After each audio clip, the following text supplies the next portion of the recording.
ba noppi bàyyi benn couveuse mu ubbeeku benn couveuse boobee sax moom moo waral ñu ne lakk gi moom soxna si li mu joxe nee na ci xibaar moom soxna si li mu wax mooy nee na dafa demoon sangu ji boo waral nekku fa woon ci jamono jooju. rapport d'enquête bi nag jël nañ ko jébbal ko ministre de la santé di Abdoulaye Diouf Sarr. ba léegi rek ci loolu xew foofu ci hôpital Magatte Lô tax na ba ñu sampaw laaj ci hôpitaux yeeg maintenance bi maanaam matériel yi fa nekk yorin gi naka lay demee ak fexe it ba njombe yu ni mel bañ faa am ñu yebal sunu ay reporter ci hôpital Idrissa Pouye bu nekk fële ca Grand Yoff ñu xool ñoom naka la ñuy doxalee directeur ba nee na moom du sax fowee lu ni mel ndax saa su nekk dañuy càmbar matériel yi ñuy jëfandikoo waaye tamit indi protection civile mu jàppale leen ci liggéey boobule reportage Alhassane Ba Diafara Ba. document yi ngeen di gis ay audit yu ñu jot a def la fii ci hôpital Idrissa Pouye audit yu jëm ci installation courant yi fi nekk waaye itam assainissement bi liñ ci bëggoon mooy fexe ba gis lan la ñu war a jubbanti bu ko defee rek ñu taxaw ci. parce que maintenance doo xaar ba mu panne rek nga ñëw réparer da ngay def de la prévention mooy da ngay artu xool saytu bala muy ñëw am na yu lay mën a rëcc nag mais lu bëri da nga koy saytu bala muy ñëw. ci service boo ñëw diñ ci gis ay extincteurs yi ni mel. depuis 2016 hôpital bi dafa inscrire ci programme am yi ñuy duppee gestion des risques. mettre en place lépp loo xam ne moom mooy jumtuwaay ak dispositif ba ñu mën di def ay évaluation di dugg ci service yi di dugg ci fépp ci hôpital bi pour mën a xool exactement yan zone ñoom ñooy présenter ay risques yoo xam ne mën na lor doomu aadama ya fay fréquenter. hôpital bi daanaka dañ ko diviser ci ay zones à risque ngir fexe ba mu gën a ñoŋ óolu woon nañu ñi nga xamante ni ñoom ñooy direction protection civile. ngir ñu jàppale leen ci liggéey bi. te bi ñu see accompagner bi ñu demee ba toog tënk suñu rapport gis nañu ni identifier nañu risque yu bëri yu mel ni risque yi nga xam ne moom mooy risque biologique yi nga xam ne moom mooy risque incendie explosion yi les risques chimiques et radioactifs. directeur bi moom nee nañu li ci war moom mu ngi ko ciy def ci wàllu moyen. directeur dañuy nekk en contact man je fais partie du staff de la direction donc bi jël décision maa ngi toog donc loolu décision yoo xamante ne la. day aar personnel bi aar matériel bi. at wu jot hôpital bi fas yéene def li nga xamante ni moom mooy évaluation des risques bu ko defee rek ñu identifier leen li ci war ñu def ko.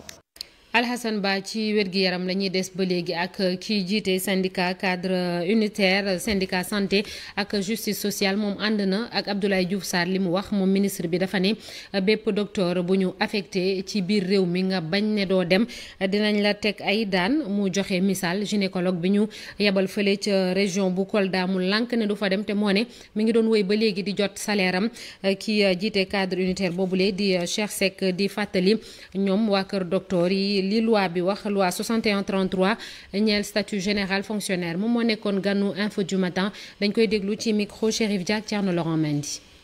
loi 6133 moo régir ñun ñëpp fonctionnaire te dafa am lu mu tënk mënuñu la affecté nga bañ a dem bu fekkee ne affectation boobu nag jaar na ci yoon laa wax bu fekkee du affectation arbitraire mais bu fekkee jaar na ci yoon nga dem d'autant plus que yow bi nga ñëwee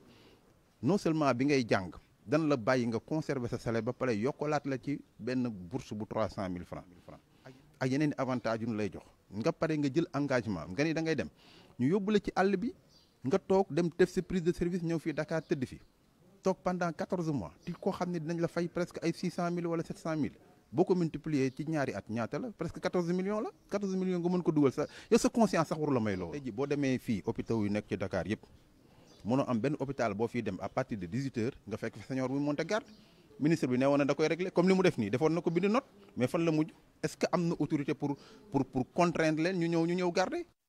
Missira moom nekk fële ca commune bu Toubacouta ñaari ambulance yu poste de santé bi benn at a ngi ni doxuñu dañoo panne te ambulance yooyee ca boppam ay nit yu ñu lëkkalool ñoom waa diwaan ba ñoom ñoo leen ko may askan wi am na leneen nit lu leen metti ndax poste de santé ba ca boppam dëppawul ak li yoon wax ci wàllum pàcc reportage Aminata Goudiaby Abdou Karim Bey. ñaari ambulance yi nga xam ne ñoom ñoo paan nag boo duggee ci poste de santé bu Missira bi di nga ko gis ñu gaare leen ñu ngi xaar nag ku leen defar ay ata ngi nii waaye laataa loolu nag évacuation sanitaire yi ñu ngi koy def ci condition yu métti ndaxte village bi nga xam ne moom moo wutali Missira dafa yàqu yaxeet. yàgg na je peux pas dire la exact fort comité bi nekk dispensaire bi dañuy def effort ba dépanner ko mais compte tenu de la route yoon bi gis ngeen ko voilà surtout nawet boo bëggee def évacuation moom soit le malade day dee wala oto bi paat dañ may woo fii ay xaaju guddi ay 2 heures 3 heures may taal sama oto évacuer. poste de santé bu village boobee nag buñ sukkandikoo ci Amadou Sow mu ne norme yi nga xam ne moom la ñuy laaj ci poste de santé amu ko moom nag mi ngi wax lan moo ko waral. côté boobu mun naa wax 0 Missirah parce que ancienne boutique Chabanel la. ça a été laissé par les colons. dëkk bi dem ba utiliser ko def ko dispensaire. c'est pas conventionnel man parce que on n'a pas les moyens ñun doomu Missirah bu ñu amoon moyen du ñu laaj kenn mais ñàkk moyen moo tax ñuy def avec. benn association espagnole bu tudd Dentistas sobre Ruedas ñoom nag ñoom ñoo fa ñëwoon lu tollook 2 semaines doon faj askan wi rawatina mag ñi ci lépp lu jëm ci wàllu bëñ ak itam ci wàllu bët am na ñoo xam ne sax jot nañ leen faa opérer. ñoom ñoo consulté à peu près 300 personnes donc si 300 personnes yi ñoom ñoo amoon cataracte dañ jàpp ni dañu am cataracte mais il a fallu ñu ñëw d'abord ophtalmologue yi gis leen et jot nañu opérer 127 personnes ñoo xam ne ñoo am cataracte 127. li nga xam ne nag noonu la nit ñi fonkee activité boobu mooy wane ni rek askan wi nekk foofu soxla nañu di jot ci paj mu jaar yoon. donc cas yi ñuy détecté cas cataracte dañoo bëri mais à chaque fois bu ñu posé question yi patients yi la même réponse qui nous revient mooy bëgg nañ ko mais amuñu moyen si lañ jugé nécessaire ni donc ñu contacter benn fondation boo xam ne ñoom loolu la ñuy liggéey ci monde bi donc dañuy def genre campagne yooyu ñu contacter leen indi leen fii ñu recenser patients yooyu. activité bi nag ñoom nee ñu ngi koy def ay at a ngi nii te nee ñu dañ ko fas yéene continuer di ko def. Covid-19 fii ci Sénégal jàppaleen ni ci bés bu mujj bi rek wàññi nañu lu toll ci 25 ci ay nit yu amee jàngoro bi am na 2 nit yu ci ñàkk seen bakken ci juróom-ñetti fukk ci ay test yu ñu def juróom-ñeenti nit sonn nañu loolu ba nekk Sowétas ba mbas mi duggee ci réew mi ba léegi nag jàppaleen ni wàññi nañu daanaka 1,1 nit yu ci ñàkk seen bakken. ñu dem fële ca bët saalumu réew mi ak militaires yi doon amal ab opération di yàq ay toolu yamba ci Casamance ñoom nag nee nañu bañ koy def ay nit yore ay gànnaay ñoom ñoo leen doon jéem a songu ca village ba ñu naan Néma Djinaré ca commune bu Djibidione ca Bignona DIRPA moom moo ko wax ci ab communiqué bu mu génne yëf yaa ngi xewee àllarba gële weesu diggante midi ñu ne jàpp 14h30 te gis nañ ni sax ay fan a ngi nii askan wi nekk ca diwaan boobule dañuy joxoñ baaram tuuma armée bi ne dañoo faat kenn ca ñoom ba noppi suul ko lu ci toolu yàmba yooyu lay ñu yàq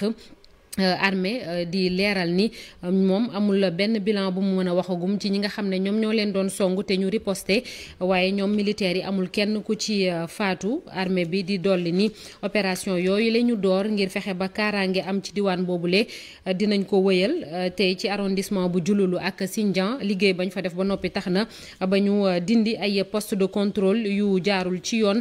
te ay nit yore ay gànnaay ñoom ñoo ko fa taxawaloon loolee lépp lii di DIRPA tënk ko ci ab communiqué. ñu dem ca université Gaston Berger ba ca Ndar étudiants ya fa nekk ñoom dañoo fas yéene grève ci diirub 2 fan ñu ne dootuñu dem jàngi waaye dootuñu wuta ci ticket ci restaurant ya la ñuy naqarlu mooy anam yi ñuy joxe bourse master yi yenn ci ay université yu nekk file ñoom étudiants yi jox nañu àpp sax benn semaine seenub ministre te bu saafarawul seeni jafe-jafe yooyu le ñu ne xeex bi dina gën a tar dañ ciy déglu Mouhamadou Moustapha Diouf moom moo yore cadre coordination étudiants yu Saint-Louis ci micro Ousseynou Diop ak Habib Seck. gis nañ ne ministre bi mu nangoo inscription yi beneen décision boo xam ne moo gën a bonati décision bi mu jëloon la tegaat muy problème mu bourse yi ne léegi par quota lay joxee bourse yi maanaam université bu nekk nekkatul étudiants yëpp yi nga xam ne ils sont sélectionnés en masse ñooy am bourse coordination des étudiants de Saint-Louis ci point bi fas yéenewul dellu ginnaaw te bourse bi étudiants yëpp dañ koy am wala lépp lu xew ci université yi moom na jël toutes ses responsabilités coordination des étudiants de Saint-Louis jot na def assemblée générale waxtaan ak basam ginnaaw assemblée générale boobu la décrété 2 fan yoo xam ne jàng du am ci université bi waaye tamit dinañ lekk te duñu fay te di ko waxal ne tamit may nañ ko 1 semaine pour ministre bi régler une bonne fois pour tout problème bi te li ñuy wax nekkuñ fi naan ñii dañuy am ñii duñu am étudiants yëpp dañuy am bourse wala coordination des étudiants de Saint-Louis comme ni nga ko tàmm di defee dina wàcc jàmmaarloog ay ministre bi ak ministre bi ngir delloo étudiant bi droit am le plus absolu ñu defoon ba suñu camarade boobu jóge fi ñoo ngi koy répété waat di wax ne nag lépp lu advenir ci lii combat bi nga xam ne coordination des étudiants de Saint-Louis mu ngi koy mëne te fas yéene wuñ cee dellu ginnaaw di wax ne ministre bi semaine bii nii ñu ko may bu jeexee te jëlul ses responsabilités revenir sur sa décision ne étudiant bépp bu ñu sélectionné day am bourse lépp lu am ci biir université yi kenn du responsable ku du ministre de l'enseignement supérieur de la recherche et de l'innovation ak président de la république. baykat yi bokk ci mbootaay boobu la ñu naan aar sunu moomeel fare ca diwaan bu Kaolack ñoom dañoo sampaw laaj nee nañu juróom-benn fukki milliards yi ñu dugal ci campagne agricole bi la weesu fan la jaar ndax la koy misaal rek mooy du matériel bu doy du ay engrais ci quantité maanaam mu doy ak it qualité waaye it ay baykat yu bëree bëri jotuñu ci ji googule ba tax na ña ca bokk ne jëwriñ bi ñu dénk wàllu mbay bi na ñëw tontu leen ci seen laaj boobule xool xaalis bi fan la dugg Ibrahima Jàmme Fally Gueye ca diwaanu Kaolack. mbootaay bi nag ne mënul d'accord ne lu mat juróom benn fukki milliards ci sunu koppar moom nañu daal di investir ci campagne agricole bi ñu génn tax mu janook taskatu xibaar yi ndax nee na gisul fenn ci biir àll bi fu nga xamante ni loolu mën na ko firndeel du ci engrais du ci jiw du ci tamit matériel agricole. 60 milliards yooyu su moom dafay dóor ci taabul bi na mu ngi laaj état Sénégal nañ ñu wax 60 milliards yi fu mu dugg parce que suñ moomeel gis na ne bi ñu joxe maanaam 40 milliards yi moment bi ñu joxe 40 milliards moment boobu li baykat yi doon am ci jiwu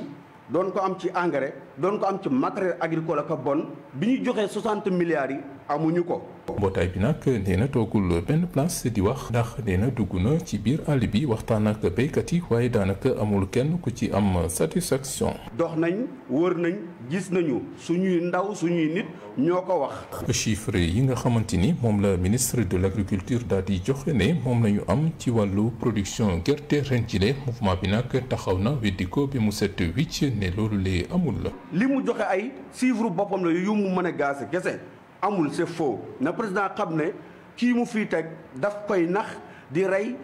di utiliser baykat yi. usine bi di Sonacos tamit bokk na ci waxtaan bi nga xamante ni ñi di waa mouvement aar sunu moomeel tudd nañ ko li ñuy ñaawlu nag moo di ne usine bu nga xamante ne defar diwlin moo la tax a jóg taxaw kon di jaay di exporter gerte kemb boobule bitim réew. jërëjëf Ibrahima Jàmme ci loolu la ñuy des ba léegi naka la ñuy fexe ba liy bàyyeekoo ci tool yi di gën a sakkan te di gën a baax ISRA di Institut Sénégalais Recherche Agricole moom am na yaakaar bu mu wekk ci lëkkaloom diggam ak réewum Brésil mi ngi wekku rawatina ci mbayub wëtteen Afrique du Sud moom la ñu yaakaar ci ñoom mooy ñu jàppale Sénégal bu baax a baax ñu fexe ba dootuñu jéggaaneeti banaana dañuy dem ca Tambacounda fekk ji fa Moussa Oumar Gueye. ci tukkib nemmeeku bi mu doon amal ci Tambacounda kii di directeur général bu ISRA di Momar Talla Seck moom nag xamle na ni am na ab xeetu jiw boo xam ni dafa yëngu ci wàllum banaan boo xam ni dañ ko nar a jéggaani jëlee ko ci Afrique du Sud buñ nga fi indee dina jàppale Sénégal mu mën a moom boppam ci wàllum banaan waaye itam ba tey lu jëm ci wàllum mbay mu wutteen bi nga xam ne dañ ci jox kook Sodefitex fas yéene nañu lëkkaloog waa coopération brésilienne. liggéey ak centre yi ak laboratoire communauté yi si domaine yi nga xam ni moom lay ISRA di liggéey mooy si sàmm bi si béy bi si foresterie bi si napp bi ak si li ne naan koom-koom bi du yem foofu parce que il faut tam nga am benn administration boo xam ni dafa forte ba pare mu décentraliser. ci li ñuy bébét mooy ci màkk Koulibantang suuf si nga xam ne ISRA am na ko foofu ñu daal di koy fas yéene nag di ko jëfandikoo ci wàllum gëstu yu ni amal ci wàllum mbay ak li méngoog moom ISRA ci fi nga xam ne moo faree ci direction bu mag bi danañ ibbi benn direction boo xam ne dafa xarala ci wàllum scientifique boobu nag mu daal di yaatu ci mboole pexe yi nga xam ne ISRA daf ciy yëngu. ci 2017 ba léegi ni si centre recherche agricole bi biñ ko ibbiwaatee lépp lu jëm ci wàll li nga xam ne dafay yàq tool yi ñu koy wax ay ravageurs muy ay gunóor yeeg kamar yeeg yeneen yi nga xam ne dafay ruur tool yi waaye itim ba tey lu jëm ci wàll li ñuy jiw muy création variétale ak lu jëm ci wàllu suuf si nan la ñuy def ba dundal ko ba luñ ci jiw mu daal di am solo mu la ñuy wax fertilité des sols nekk na li nga xam ne loolu moom ci wàllum gëstu amal nañ ko saafara ba noppi. ministre bi ñu dénk mbay moom la ci boppam dem na inauguré ferme bi ñu naan naataange ca Saara Yoro Buka mu nga ca commune bu Kéréwan ca département bu Médina Yoro Fula lañ ca nam mooy fexe ba ndaw yi nekk foofule dem biti réew jël gaal yi ñu teg ko ci suuf mën a toog liggéey ci tool yi am lu ñu suturlu foofule reportage Abdoulaye Diallo ci région bu Kolda. la ferme projet bi ñu duppee Pakersen ñoo ko amal te lu tollook téeméer ak juróom fukk ak juróom benn million ci suñuy koppar ñoo si dugg mu doon ab jumtukaay bu ñu jébbal ay ndaw yu féete ca département bu Médina Yoro Fula ca Saara Yoro Buka ak li ko wër. ba yàggul motul ayu bés président de la république def na conseil présidentiel ci xëyu ndaw ñi donc ñu ngi ñaax waa Médina Yoro Fula waa commune de Kéréwan ferme bi ñu def ko ferme mooy li ñuy xaar ci ferme bi ñu am ko maanaam xale yi fi xëy ñoom yaakaar nañ ci ñoom parce que fii boo fi liggéey bu baax war nga mën a génne 1 million ba 3 millions ci at bi. Union européenne moo joxe koppar ya ca projet bu Petersen te mu doon 13 milliards yi ñu fas yéene xeexee tukki jël gaal ci suñum réew. Cette visite aujourd'hui représente un grand moment de fierté car elle nous permet de constater que des projets agricoles ambitieux et innovants tels que le projet Petersen permettent d'exploiter le potentiel des secteurs agroalimentaires et de l'économie rurale afin de garantir des opportunités économiques réelles pour les jeunes, tout en ligne avec les récents conseils présidentiels ainsi que le plan d'urgence annoncé par le président Macky Sall. bi la xew-xew mu ngi amee ci teewaayu madame Olga Cabarga di ambassadrice du Royaume d'Espagne. L'action d'Espagne est basée sur une approche de proximité et de confiance, bien articulée autour des objectifs du plan Sénégal émergent et du document stratégique du programme d'accélération de la cadence de l'agriculture sénégalaise. pour ndawu gox ba dinañu def seeni kéemtulaay kattan ngir bile ferme jural askan wa ca seeni tund ab yokkute. parce que ñi tam aussi dañuy naan yàlla na doon exemple li waa di wax léegi Moussa Sabali buñ ñàkk commencé ba pare récc daañu si yàlla musal. pour ndaw yi yeewoo ca Fafakuru di beneen gox bu département bu Médina Yoro Foulah yile ndaw ñooy wéy di fësal yàkkamti gi ñu yàkkamti gis ndorteelu liggéey ya ca domaine agricole communautaire bu Fafakuru. yeneen i ndaw yu ñuy jàppale mu di ay taalibe ci benn projet bu ñu duppee benn taalibe benn métier mi ngi tukkee ci ab association bu ñuy tuddee Salih moom ci loolu lay yëngatu fexe ba taalibe yi bu ñu génnee ci daara yi mën a am jàng métier mën caa xëy di am liggéey li ñu bëgg mooy 2 junni ci ay taalibe ñu tàggat leen ci ay métier lu ci mel ni wàllum automobile plomberie microjardinage courant ak yeneen jamono ji seenu mbëbët mooy fexe ba am lu toll ci 150 millions ngir mën a jàppale xale yooyu les reportages ca Louga Thierno Fall. association génération Salih ñu ngi ko taxawal ci atum 2014 moom nag li ko tax a jóg moo di gunge ñi nga xamee ni si ñoo di ndongo daara yi ak ñi génn ci daara yi ba ñu formé wu waaye itam mën a am métier mu ñu jàpp bu ëllëgee. ñuy dox diggante partenaire technique financier organisation. ñu fexe ba seen diggante ak daara yi ci wàllu formation professionnelle ak insertion moo tax loolu moo jiitu ci suñu ay mission li ci toppaat aussi mooy ñu fexe ba donga daara bi bu génnee moom ñu toppatoo ko ci li ñu tuddee parcours d'insertion du talibé ba mu am métier gën a am métier baax na waaye mu jëriñoo métier bi moo ci topp. association bi fas naa yéene gunge lu toll ci 2 junniy ndongo yu fekk baax ci biir réew mi tàggat leen ci mboolem métier yi nga xamee ni si ndaw mën na caa yëngu ba bu ëllëgee mu mën caa gis boppam. te li ñuy def it mooy dañuy jéem a di dëppale suñu bopp ak li ñuy wax approche territoriale maanaam gox bu nekk la fay ay baax ci ay métier wala ci wàllu opportunité d'insertion ñu ànd ak ñoom fii ci Louga rek ñuy war a former lu tolloo ak 2 téeméer ci Thiès 3 téeméer Touba ak Diourbel 3 téeméer. fu ci mel ni Dakar tàmbali nañ fa déjà ay formation ci les métiers du numérique ak les métiers de l'automobile ñu toll ci 2 téeméer ak juróom-ñett fukk daanaka noonu lañ koy toppee ba daj ci réew mi. ci wàllu insertion ndongo yi génération Salih taxawal ab fonds d'impact social bu nga xamee ni rek mi ngi ci am mébétu 1 milliard waaye fi mu toll nii jéego bu njëkk mooy fexe ba am 150 millions yu nga xamee ni si dinañ ci mën a jàppale ndongo yi bëgg a taxawal seen entreprise. ca Thiès Nord moom 3 téeméer ak juróom fukk ci ay mbootaayu jigéen lañu financé ngir ñu liggéey benn responsable politique moom moo ko fa def ñañ ci ñi mu gën a yitteel nag mooy soxna yi nga xam ne seeni yoxo jotul seen ginnaaw ñoom ñëpp ñu ngi dajaloo ca stade municipal ba fa la xew-xew ba doon amee Cheikh Anta Diop say laatière.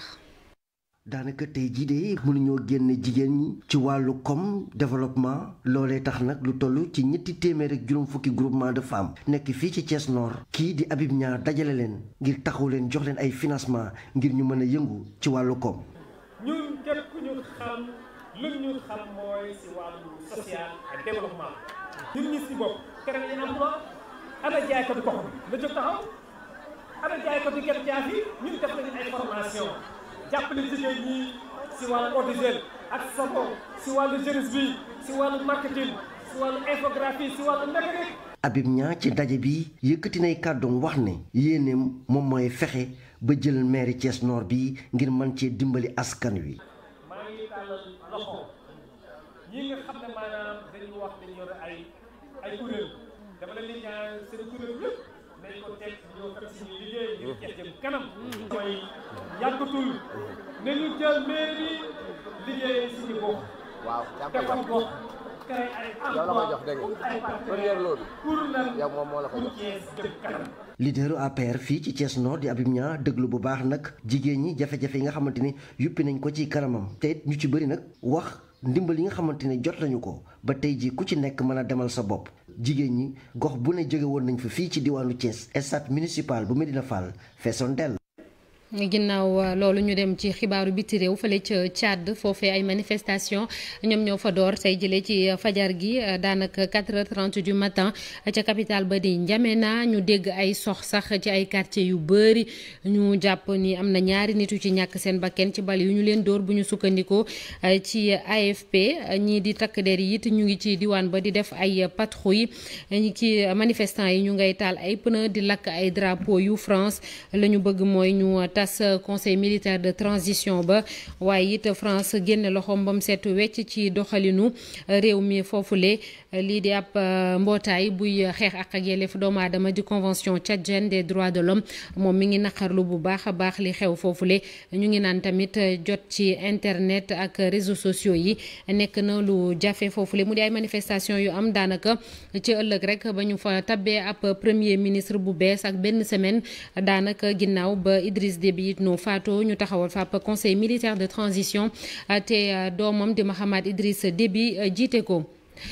ñu dalal El Hadj Assane Gueye ci li yëglekaay yi xëyee tey jile.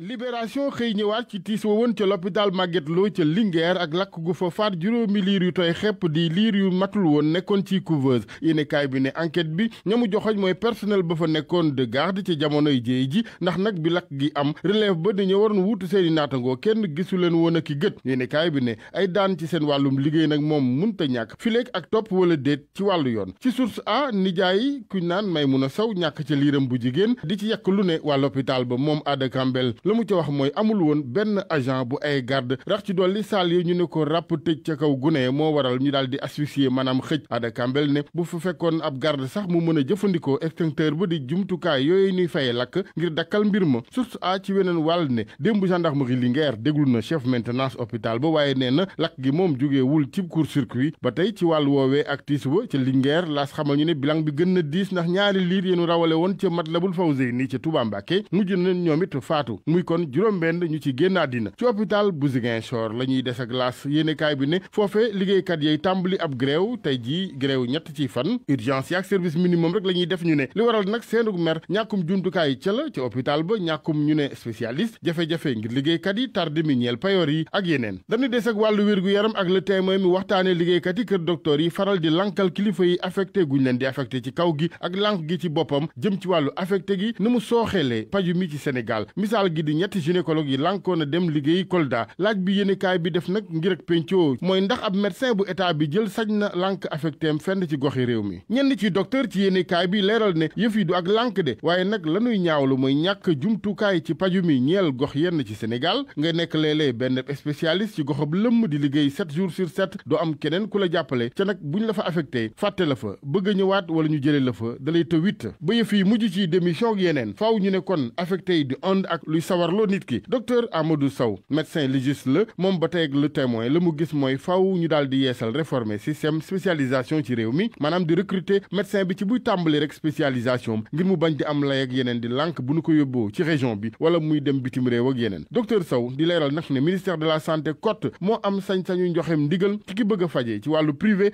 ordre des médecins mu ne xalaat rek lay joxe dib avis leneen lu amagul saafara su weesoo jafe-jafe affecté ñeel spécialiste yi kër docteur yi mooy njaayum garab yi ci anam yu dëppoowul ak yoon Le Quotidien ne méttit wu amagul saafara la dëgg ndax nag ginnaaw li ñu sisiroon ca Patte d'Oie week-end bi douane bu Sénégal tegaat na loxo yeneeni garab yu bon li Quotidien ne douane bi moo defa tike ak manoore ak sisiram drogue ak garab yu bon La Tribune ne valeuru fanweer ak juróom-ñetti millions la dañuy des ak La Tribune ci boppam mi xëy di wër ñu ne ministre bi ñu dénk wàllu ndox mi Serigne Mbaye Thiam ndax dañu ne dañu mes jamono yu ñàkkum ndox di law ci gox yenn ci Sénégal wàllu mbalit mi moom ak yorin wi leerali ministre Ablaye Sow ak xibaar yi doon laam-laamee ni dañ ko bëgg a dénk ay Sri Lankais ci Les Échos jëwriñ gi ne dara jotaliwu ko ak waa Sri Lanka ca nag li leer mooy mbalit mi moom kenn du ko jox ab société bitim réew Mass Thiam jiital UCG ci yéenekaay bi di xamle ni société bu bees bay ñëw ñeel wàllu yorinu mbalit mi état bu Sénégal moo ci ëppi cër ak collectivité territoriale yi ñu des ak Les Échos mi dalal tey Adama Faye rakk la bu soxna Marième Faye Sall première dame bu Sénégal xalaat bi mu am moom Adama Faye ci wàllu wërëm weer gi ak réero yi ci jamonoy koor saa su ne mooy ñu tas benn CONACOC maanaam kuréel gi ñu dénk ceenum weer bi taxawal ay comité communaux mu ne ñoom ñëpp nag ministère intérieur boole leen yilif bu ko defee di génne ay arrêté ñu umandoor di woorandoor goro ba président Macky Sall du sax xëy na weer weeku ëlëm jamono yi waaye ci wàllu politique Mimi ABC maanaam soxna Aminata Touré Alioune Badara Cissé observateur ko xëye tey ne ku jooraw xeer rek jox sa morom yéene kaay bu groupe Futurs Médias ne guerre positionnement ba tàmbali Sud Quotidien moom njeexite yi wotey gox-goxaan yi am ci wotey député yi ñëw 2022 la xëye tey di ko jàngatandoor ak ku mel ni professeur Ibou Sadé jàngalekat ci wàllu science politique ca UGB